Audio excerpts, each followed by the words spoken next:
j'ai fait quelque chose dans ma journée, quelque chose de bien. C'est enrichissant. J'ai choisi ce métier par rapport au contact humain. Une aide à domicile, c'est pas quelqu'un qui vient uniquement pour m'aider à faire ma toilette, mais qui vient pour m'aider dans la gestion de ma maison. Quand le matin, je me réveille et que j'ai pas le moral, elles sont toujours là pour écouter. Elles ont surtout un besoin de plus de reconnaissance. Je me sens tout à fait utile dans les tâches que je fais, et c'est pour ça que j'aime ce métier. Moi, je trouve ça très intéressant du côté où on fait quelque chose pour les autres. Après, ce qu'on leur donne, de l'aide, tout, ils nous le renvoient, mais d'une autre façon. Après, on ne peut pas forcément l'expliquer, c'est pas palpable. Déjà, rencontrer différentes personnes, on rencontre des personnes plus jeunes que nous, qui ont un handicap, et les personnes plus âgées, qui ont l'âge de nos grands-parents et tout. Donc, il y a un échange. Déjà, il y a leur gentillesse. Parfois, au moment de cuisiner, une dame peut vous dire « Ah, moi, je cuisine comme ça, je mets telle épice, je ne mets pas. » Donc, il y a vraiment un échange très enrichissant qui m'aide dans ma vie de tous les jours. J'ai découvert ma vocation, en fin de compte, en intégrant cette association et en intervenant auprès de personnes qui étaient beaucoup moins dépendantes qu'elles ne sont aujourd'hui. À l'époque, c'était essentiellement pour du ménage, de l'aide au ménage, sortie. Mais voilà, j'ai trouvé quelque chose, en fin de compte, qui me correspondait. Surtout par le biais de l'échange, du partage, de l'échange, dans la communication, dans tout ce que les personnes peuvent nous dire, au sujet de leur vie, au sujet de leur famille, au sujet de plein de choses, en fin de compte.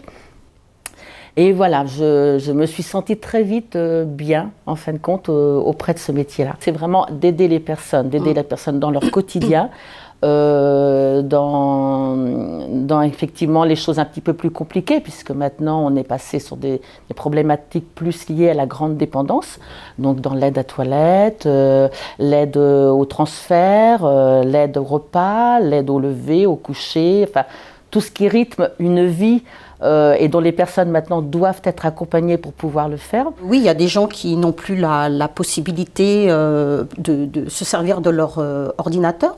Donc en fait, on est sollicité sur des petites choses pour les aider justement à rester en contact, à envoyer des mails et être toujours dans la vie, présent.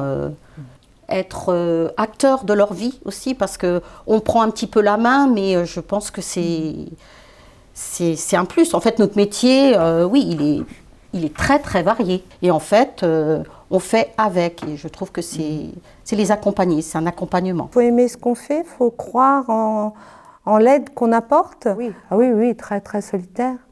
Et c'est là que quand on a un chef du personnel, des responsables qui sont avec nous, on se sent grandir et on ne se sent pas seul parce qu'on peut parler de ce qui ne va pas. Parce que, vous savez, quand on a fait une faute, rentrer chez soi après, c'est difficile.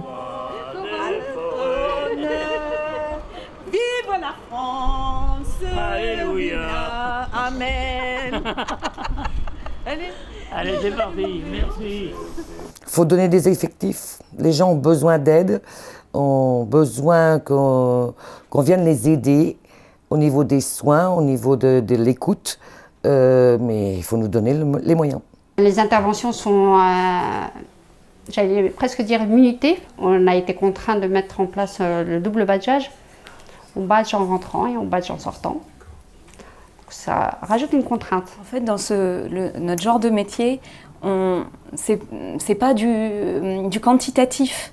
On est beaucoup à nous dire, voilà, il y a tant d'actes à faire, mais le problème, c'est que non. Enfin, quand on a une personne, par exemple, désorientée en face de soi, il y a peut-être juste, et je dis bien juste, à faire une aide à la toilette et à mettre des bas de contention. Mais ça peut prendre beaucoup de temps parce que la personne est angoissée, parce qu'elle est complètement désorientée. Mais on est là pour essayer au maximum de lui préserver les capacités qu'elle a encore. Et ça, C'est pas, ça y est, juste un petit coup de gant dans le dos et hop, on enfile un gilet. On est obligé de s'adapter à chaque personne, à chaque domicile. J'ai passé titulaire cette année, du coup ça va, au bout de 10 ans. On n'a jamais un temps plein, de toute façon. On est à 90, 88 ou 90, du coup on est à 31h30. 31h30, sans compter parce qu'on fait un week-end par mois et puis les jours fériés. Mon salaire, 1330. La reconnaissance du métier, parce que c'est quand même un métier pénible. Il y a la pénibilité, l'augmentation du salaire, nos retraites, et puis aussi donner les moyens aux personnes de continuer à vivre chez eux. C'est vrai qu'on donne beaucoup de notre temps aussi, énormément de notre temps, parce que on a une demi-heure pour faire les interventions. Hein, comme des toilettes ou des repas, on a une demi-heure, mais on dépasse largement. C'est le SMIC, y compris avec de l'ancienneté. Nous, on est au SMIC. Enfin, moi, en tout cas, SMIC, voilà. C'est vrai qu'au jour d'aujourd'hui, on nous demande d'avoir une voiture qui fonctionne bien, qui est adaptée à l'usager, parce que parfois, il faut emmener un fauteuil roulant. On a des gens qui ne vont pas être très grands, donc si on a une voiture un peu trop haute, c'est compliqué. Trop basse, ils ne peuvent pas en sortir. Parfois, on est obligé de mettre les fauteuils roulants comme on peut à l'arrière des voitures, ça nous abîme nos voitures personnelles. C'est nos frais, quoi. C'est à nos frais, quoi, tout ça. Après, quand il y a l'usure du véhicule personnel, c'est pesant, c'est pesant. On est en panne de voiture, on ne peut pas aller au travail non plus. Donc, c'est vrai que si on avait une voiture de fonction comme dans certaines sociétés, ce serait le top, quoi. Même si c'est pas, je dirais, après on peut peut-être pas l'avoir continuellement, mais peut-être à des périodes précises, peut-être le week-end. Hein. Au moins, voilà, l'équipe du week-end a le véhicule. Des fois, je pleure aussi. On a la chance d'avoir des collègues avec qui on peut débriefer tout ça, mais on n'a pas assez de temps d'équipe aussi pour pouvoir échanger par rapport à ça, de pouvoir débriefer, de pouvoir se donner des conseils les unes les autres. Et ça c'est dommage parce que plus on en parle et moins on se sent seul face à un problème. Le fait de pouvoir partager avec d'autres, ça aide énormément. Mais ça, on manque aussi de temps d'équipe, de réunions ensemble.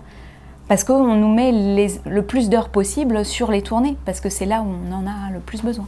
On est dans un travail pluridisciplinaire, c'est-à-dire qu'on est en lien avec des infirmières, des aides-soignantes, mais il n'y a pas une concertation avec elles. Je veux dire, on les voit, on les croise au sein chez le bénéficiaire, mais être ensemble pour pouvoir faire un point tous ensemble pour le projet de la personne, vers quoi on évolue, qu'est-ce qu'on doit mettre en place. On a besoin de pouvoir entendre à un moment donné voilà, l'évolution, ne serait-ce que médicale de la personne pour être nous aussi performantes.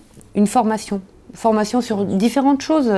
Alors moi les gestes et postures je les connais, mais peut-être pour mes collègues des gestes et postures, bien bloquer les abdos pour faire les manipulations. Oui, ça c'est super important parce qu'il y a de temps en temps une pathologie qui arrive, qu'on découvre tous en même temps et des fois on s'y prend peut-être pas effectivement de la bonne façon et on aimerait avoir les éléments pour essayer de faire au mieux dès le départ, de s'adapter au mieux pour que la personne sente qu'elle peut avoir confiance aussi en nous. Et ça, si on n'a pas les aimants, on a un peu aussi l'impression d'être dans l'échec, de ne pas réussir à amener à bien notre mission. Lui, on va chez les gens pour l'aide à la personne et on est reconnu comme on est une auxiliaire, on n'est plus une aide ménagère. Et vraiment, il y a eu un grand chemin par rapport à ça dans les mentalités. Je parle dans les mentalités. Après, pour le salaire, c'est autre chose.